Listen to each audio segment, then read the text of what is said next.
देखो आज का जो टॉपिक है वो क्या आपका अपवर्तनांक। क्या पढ़ना है? अपवर्तनांक। अपवर्तनांक का मतलब हम बताए थे कि ये एक प्रकार का अनुपात है। क्या? अनुपात। किसके किसके बीच का अनुपात? तो निर्वात में प्रकाश की चाल और जिस माध्यम का अपवर्तनांक आपसे पूछ रहा है उस माध्यम में प्रकाश की चाल। हम माध्यम आपको जनरली बताए थे, एक बताए थे हवा। कितना होता है इसमें प्रकाश की चाल? 3 गुने 10 के पावर मीटर पर सेकेंड। उसके बाद बताए थे आपको पानी। पानी में कितना है? Into 10 to the power 8 metre पर। और एक आपको बताए थे कांच। क्या बताए थे? इसमें कितना? 2 गुना 10 के पावर 8 मीटर पर। और एक बताए थे आपको निर्वात। क्या बताए थे? इसी को कहते हैं शून्य। क्या बोलते हैं? और इसमें भी लगभग प्रकाश की चाल 3 गुने 10 के पावर 8 मीटर पर सेकेंड होता। ये आपको याद होगा। क्लियर है? अब हमको टॉपिक क्या पढ़ना है? अपवर्तनांक। तो अपवर्तनांक इज इक्वल टू, अगर डिफिनेशन इसका देखें तो किसी माध्यम का अपवर्तनांक निकालने के लिए रहता है। जैसे मान लीजिए आपके पास माध्यम 4, एक निर्वात, हवा, पानी, कांच। तो जनरली ये तीन में से आपको पूछ देगा कि हवा का अपवर्तनांक कितना होता है, या आपसे पूछ दे पानी का अपवर्तनांक कितना होता है, या आपसे सवाल कर दे कि कांच का अपवर्तनांक कितना होता है। मतलब ये तीनों है क्या? माध्यम है। मतलब आपसे पूछेगा कि हवा या पानी या कांच का अपवर्तनांक क्या होगा। ठीक है? तो जब ये तीनों में से किसी का यदि अपवर्तनांक निकालना है, या इसके अलावा और कई प्रकार के माध्यम होगा, जैसे मान लो कि केरोसिन तेल हो गया, शहद हो गया, जितने भी पदार्थ है वो सबका अगर आपसे अपवर्तनांक पूछेगा तो क्या करना है? शून्य में प्रकाश की चाल और बट्टा में जिस माध्यम से आपसे सवाल कर रहा उस माध्यम में प्रकाश की चाल।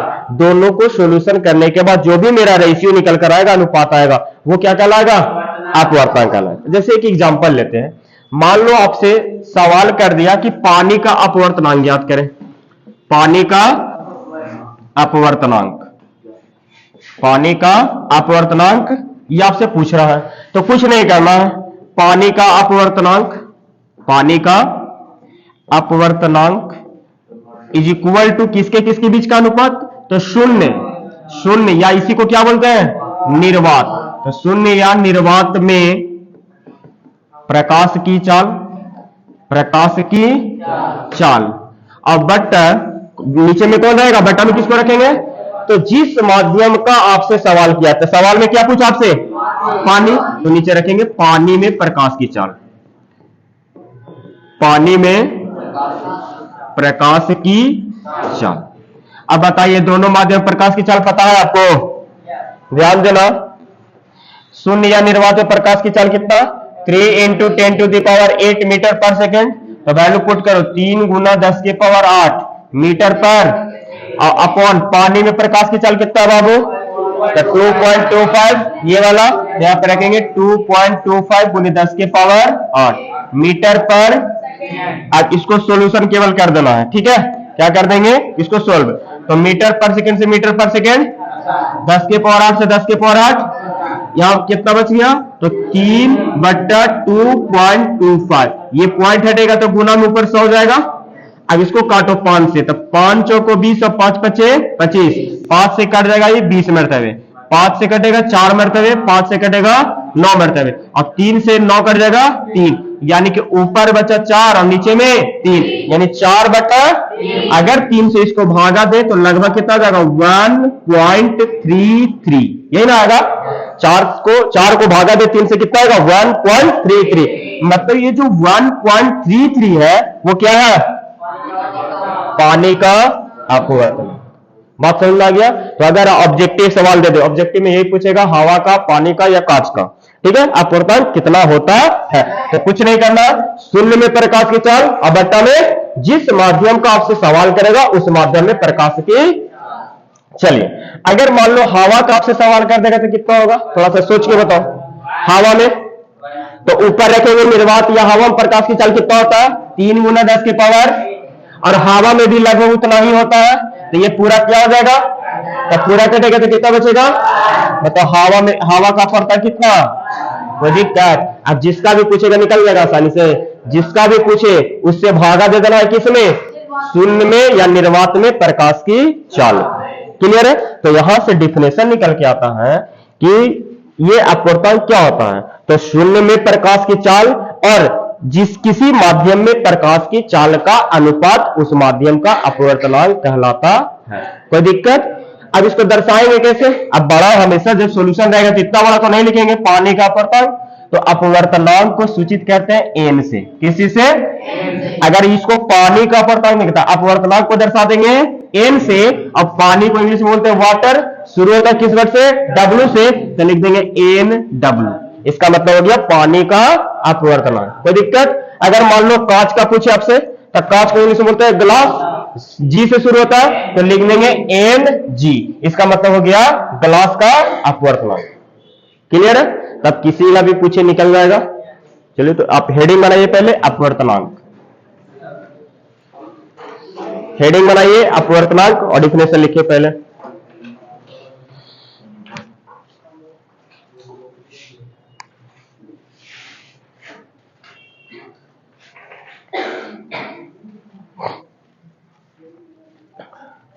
हो गया, लिखिएगा। शून्य में प्रकाश की चाल, शून्य में प्रकाश की चाल,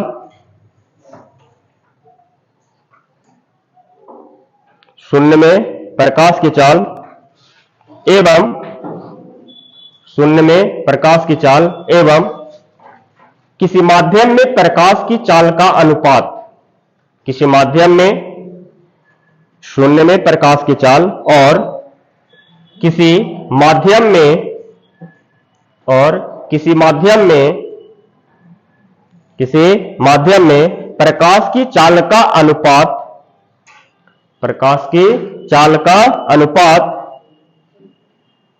शून्य में प्रकाश की चाल और किसी माध्यम में प्रकाश की चाल का अनुपात उस माध्यम का, उस माध्यम का, उस माध्यम का अपवर्तनांक कहलाता है, उस माध्यम का अपवर्तनांक कहलाता है, अपवर्तनांक कहलाता है। हो गया।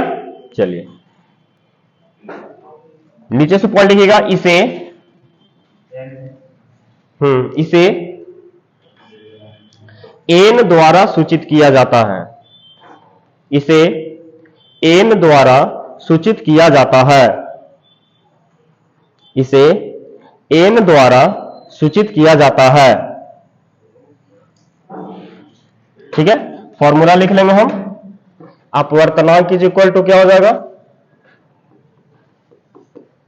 अपवर्तनांक, या इसको बोल देंगे एन इज इक्वल टू क्या हो जाएगा, शून्य या निर्वात में प्रकाश की चाल, प्रकाश की चाल बटा माध्यम में प्रकाश की चाल, माध्यम में प्रकाश की चाल। क्लियर है। आप ये कर लीजिए। अगर इसको शॉर्ट में लिखना रहे तो अपवर्तनांक को शॉर्ट में क्या लिखते हैं, एन इज इक्वल टू शून्य या निर्वात में प्रकाश की चाल बोला तो इसको हम सी से दिखा देते हैं, और किसी माध्यम में है तो सी एम से दिखा देते हैं। सी का मतलब हो गया प्रकाश की चाल और एम का मतलब हो गया मीडियम, मीडियम को हिंदी में क्या बोलेंगे, माध्यम, यानी एन इज इक्वल टू सी बटा सी एम। ये इस प्रकार से हम शॉर्ट में भी नोट कर सकते हैं। ठीक है। तो ये फॉर्मूला आप नीचे नोट कर लीजिए।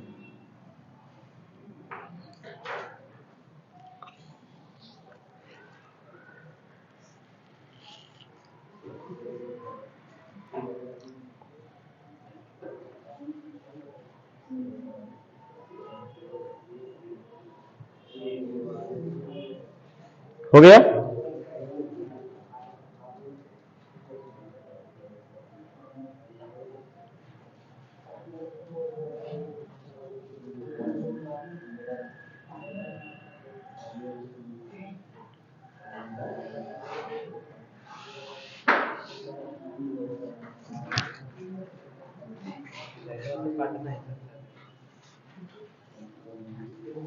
नोट कर लिए, एन इज इक्वल टू सी बटा सी एम।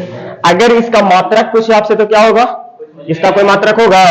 कल हम बताए थे, जैसे कि आप देख रहे हैं कि मीटर पर सेकंड से मीटर पर सेकंड क्या हो गया, क्योंकि दोनों जो है वो चाल का अनुपात है। क्या है? चाल का अनुपात। और चाल का मात्रक होता है मीटर पर सेकंड, लेकिन दोनों सेम क्वांटिटी का रेशियो है, सेम भौतिक राशि का अनुपात है, तो मीटर पर सेकंड से मीटर पर सेकंड खत्म, इसका कोई मात्रक नहीं होगा। तो नीचे एक और पॉइंट जोड़ लीजिए उसमें,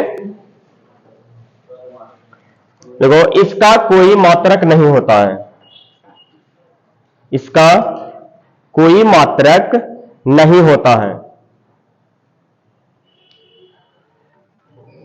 इसका कोई मात्रक नहीं होता है,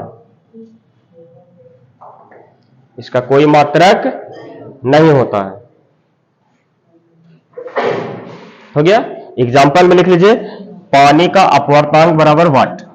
एक क्वेश्चन है, या पानी का अपवर्तनांक ज्ञात करें। क्वेश्चन लिखो, क्वेश्चन लिखिए, पानी का अपवर्तनांक ज्ञात करें।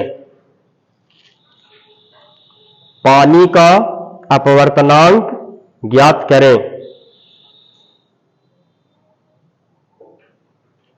पानी का अपवर्तनांक ज्ञात करें। क्लियर है?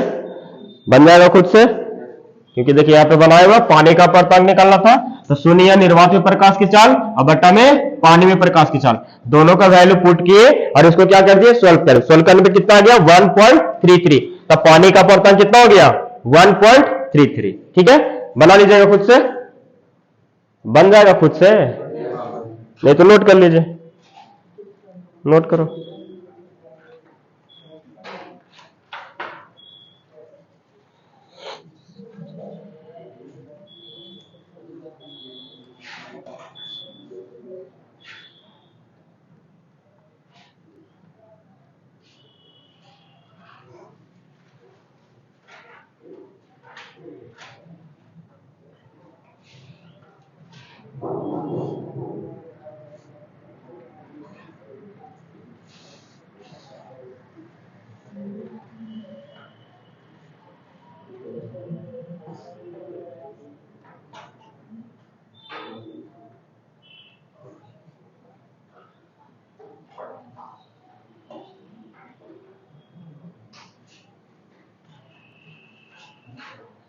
थोड़ा जल्दी जल्दी पेन चलाओ।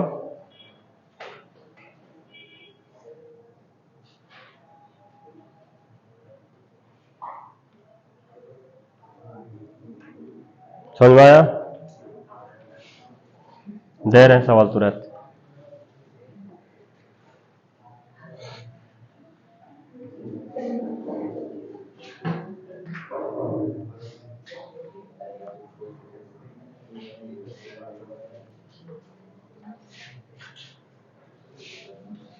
हो गया? एग्जाम में सवाल क्या होगा? ठीक है, सबसे बड़ा सवाल तो यही है कि एग्जाम में किस प्रकार से पूछेगा, ध्यान दीजिएगा।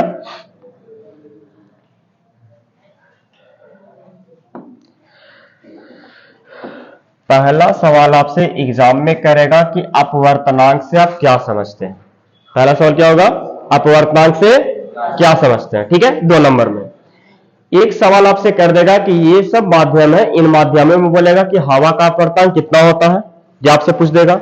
या तो बोलेगा कि पानी का अपवर्तनांक कितना होता है, या तो बोलेगा कांच का अपवर्तनांक कितना। और एक इससे रिलेटेड सवाल करता है जो बहुत इंपॉर्टेंट है, हर एक बार देखने के लिए मिलता है, कि हीरा का अपवर्तनांक। ठीक है, एक हीरा का अपवर्तनांक दे देगा, अब बोलेगा कि इसका क्या अर्थ है। जैसे कि आपसे सवाल हम कर दें कि पानी का अपवर्तनांक 1.33 होता है, इसका क्या अर्थ है? सवाल है, पानी का अपवर्तनांक कितना होता है? 1.33, इसका क्या अर्थ है? तो बोलेंगे ना कि पानी का अपवर्तनांक 1.33 होता है, इसका अर्थ यह है कि शून्य में प्रकाश की चाल और पानी में प्रकाश की चाल का अनुपात 1.33 होता है, यही ना अर्थ है। ये इसी प्रकार से हीरा करेगा कि हीरा का अपवर्तनांक 2.42 होता है, इसका क्या अर्थ है? तो शून्य में प्रकाश की चाल और हीरा में प्रकाश की चाल का अनुपात जो होगा उसका वही अर्थ है। उसी प्रकार से मान लो कि कहेगा कि हवा का अपवर्तनांक 1 होता है, इसका क्या अर्थ है? तो बोलेंगे शून्य में प्रकाश की चाल और हवा में प्रकाश की चाल का अनुपात कितना? इसका यही अर्थ है। अनुपात को ही तो क्या कर रहे हैं, अपवर्तन कर रहे हैं। इसका वैल्यू दिया रहेगा, बोलेगा क्या अर्थ है, तो बोलेंगे दोनों का अनुपात 1.33 होता है, तो पानी का अपवर्तन 1.33 है, हवा का अपवर्तन 1 होता है। कोई दिक्कत? तो इस प्रकार से सवाल एग्जाम में करते हैं। अब यहां से चलते हैं, थोड़ा सा ध्यान दीजिएगा कि जो पानी का अपवर्तनांक है बाबू, देख रहे हैं कि ये ऊपर वाला तो वैल्यू फिक्स है, शून्य में प्रकाश की चाल जो है, यहां देखिए शून्य में प्रकाश की चाल ये तो फिक्स है 3 × 10⁸ मीटर पर। क्या अपवर्तनांक निकालने में ये ऊपर वाला वैल्यू चेंज होगा? चेंज कौन होगा? नीचे होगा। यानी कि अगर मान लो कि पानी का निकालेंगे तो ऊपर हो जाएगा C/C वाटर, हाँ या ना। अगर मान लो कि ग्लास का निकालेंगे, शीशा का, तो C/CG, यही ना होगा। यानी कि अगर किसी भी माध्यम का अपवर्तनांक निकालते हैं तो उस माध्यम में प्रकाश की चाल के व्युत्क्रमानुपाती होता है। ध्यान से देखिएगा इक्वेशन को, एक सवाल ऑब्जेक्टिव यहां से आने के चांसेस। ये जो पानी यानी कि Mg है, Mg का मतलब ग्लास का अपवर्तनांक, मतलब शीशा का अपवर्तनांक, ये वैल्यू तो फिक्स है, कांस्टेंट है, ये चेंज होगा नहीं। लेकिन यहां देख रहे हैं कि बट्टा में Cg मतलब कि शीशा में प्रकाश की चाल। यहां से अगर देखें तो Mg प्रोपोर्शनल टू 1/Cg होगा कि नहीं होगा? अरे हाँ या ना? Mg proportional to 1/Cg। यहां से हम बराबर को हटा के प्रोपोर्शनल कर दिए, C को कांस्टेंट मान लिए, तो Mg प्रोपोर्शनल टू 1/Cg। मतलब कि इसमें जो प्रकाश की चाल है, सॉरी इसमें इसका जो अपवर्तनांक है उसमें प्रकाश की चाल के व्युत्क्रमानुपाती है। अब व्युत्क्रमानुपाती का मतलब क्या होता है? अगर वैल्यू बढ़ेगा, पहला वैल्यू बढ़ेगा तो दूसरा का, और ये वाला घटेगा तो ये वाला, यानी कि उल्टा चलता है। तो अगर अपवर्तनांक ज्यादा तो प्रकाश की चाल, और यदि प्रकाश की चाल कम तो अपवर्तनांक। बात समझ में आया? यानी कि जिस माध्यम में प्रकाश की चाल ज्यादा होगा उसका अपवर्तन कम होगा, और जिस माध्यम का अपवर्तनांक कम होगा उसमें प्रकाश की चाल। समझ में आया कि नहीं आया? क्यों? क्योंकि यहां देख रहे हैं कि व्युत्क्रमानुपाती, इसको बोलते हैं इनवर्सली प्रोपोर्शनल। अगर आपसे हम सवाल करें, दो ऑप्शन दे रहे हैं, एक है पानी और मान लो एक है कांच। क्या है? कांच। किसमें प्रकाश की चाल ज्यादा होगा? प्रकाश की चाल ज्यादा किसमें? पानी में प्रकाश की चाल। तो अपवर्तनांक ज्यादा किसका? सोच के, प्रकाश की चाल ज्यादा पानी में, तो अपवर्तनांक ज्यादा किसका? कांच का। क्यों? क्योंकि इसमें प्रकाश की चाल, बात समझ में आ गया? तो जिसमें प्रकाश की चाल ज्यादा होगा उसका अपवर्तनांक, और जिसका अपवर्तनांक ज्यादा होगा उसमें प्रकाश की चाल। बात समझ में आ गया? इसी को एक सवाल आपके सामने ये हम रख रहे हैं। मान लेते हैं कि कोई एक पदार्थ है A, तो Na, इसमें अपवर्तनांक है मान लो 5। A कोई माध्यम है जिसका अपवर्तनांक कितना दिया हुआ, और एक माध्यम है B, इसका अपवर्तनांक है 6। दो सवाल, एक सवाल है जिसमें A एक माध्यम है जिसका अपवर्तनांक कितना, और एक माध्यम क्या है, इसका अपवर्तनांक कितना है। अब सवाल आपसे करेगा किसमें सोच के आराम से, किसमें प्रकाश की चाल ज्यादा होगा? प्रकाश की चाल ज्यादा किसमें? माध्यम A में कि माध्यम B में? माध्यम A में। क्यों? क्योंकि माध्यम A का अपवर्तनांक क्या है, और जिसका अपवर्तनांक कम उसमें प्रकाश की चाल। बात समझा गया? ऐसा हो क्यों रहा है? क्योंकि हम अभी देखें यहाँ पे कि इनवर्सली प्रोपोर्शनल है। क्या है? Inversely proportional. मतलब कि जो ये अपवर्तनांक है उस माध्यम में प्रकाश की चाल के व्युत्क्रमानुपाती है। बात समझ में आ गया? फॉर्मूला पे अगर आते हैं, देखिए यहाँ पे, ये यहाँ पे पानी वाला, अगर इसमें प्रकाश की चाल ज्यादा होता, ऊपर वाला वैल्यू 3 × 10⁸ है, अगर ये वैल्यू अभी कितना है बाबू 2.25 × 10⁸, तो काटने पे आया 1.33। अगर इस वैल्यू को और ज्यादा बढ़ा दे, मतलब 2.25 की जगह 5 कर दे, तो ये वैल्यू घटेगा कि नहीं घटेगा? अगर नीचे वाला मान बढ़ेगा तो ये वाला वैल्यू क्या हो जाएगा, और नीचे है क्या, प्रकाश की, और ये क्या है, अपवर्तनांक। यहां से भी समझ में आ रहा है कि अगर प्रकाश की चाल को बढ़ाएंगे तो उसका अपवर्तनांक याद रहेगा। लिखिए नोट पॉइंट में, नोट पॉइंट जल्दी लिखिए।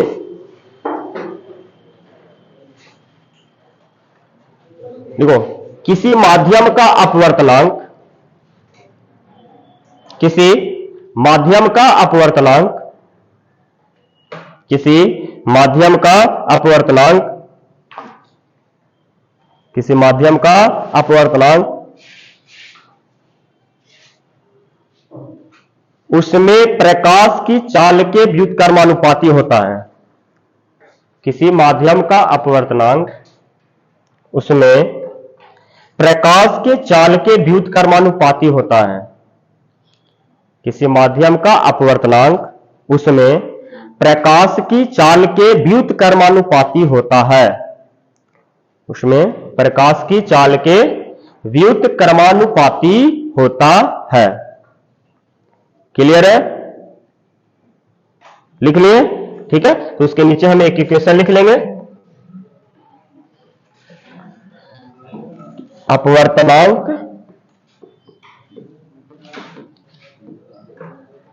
प्रोपोर्शनल टू 1 बटा प्रकाश की चाल। बोल सकते हैं कि नहीं कि ये जो अपवर्तनांक होता है वो प्रकाश की चाल के व्युत्क्रमानुपाती होता है। उसके नीचे ये नोट कर लीजिए आप।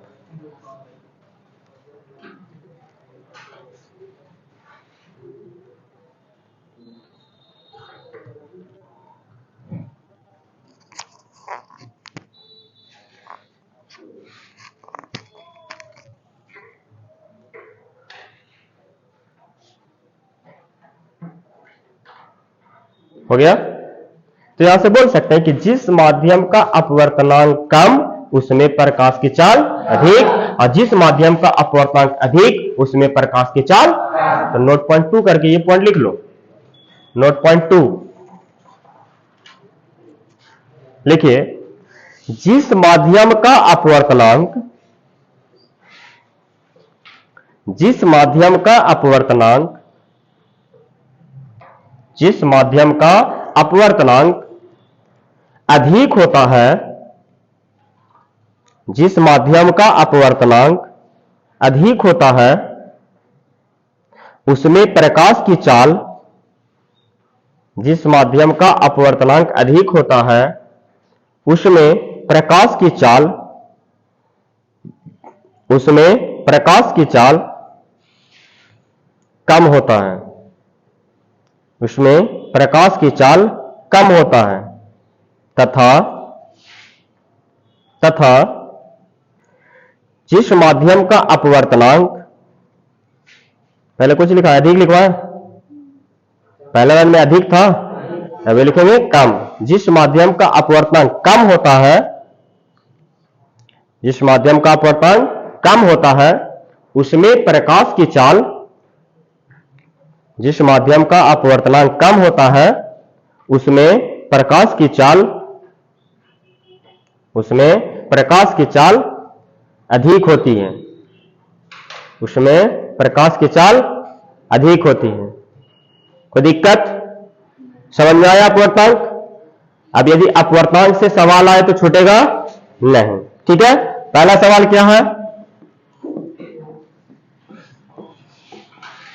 अपवर्तनांक से आप क्या समझते हैं? बन जाएगा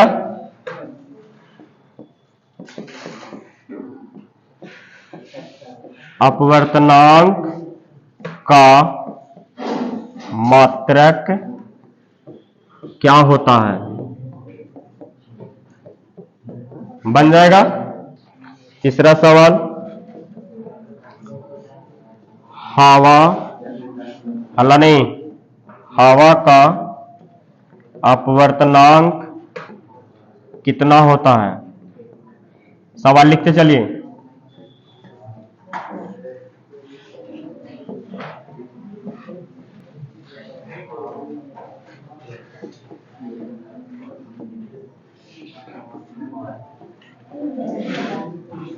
हीरा का अपवर्तनांक 2.42 होता है। इसका क्या अर्थ है? बन जाएगा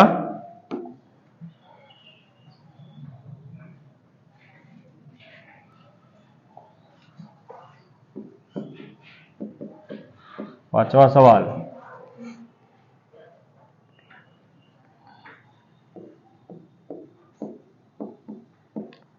अपवर्तनांक एवं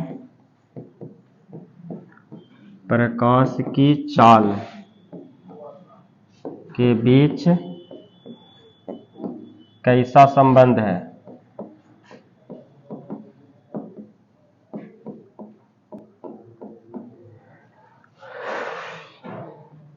छठा सवाल,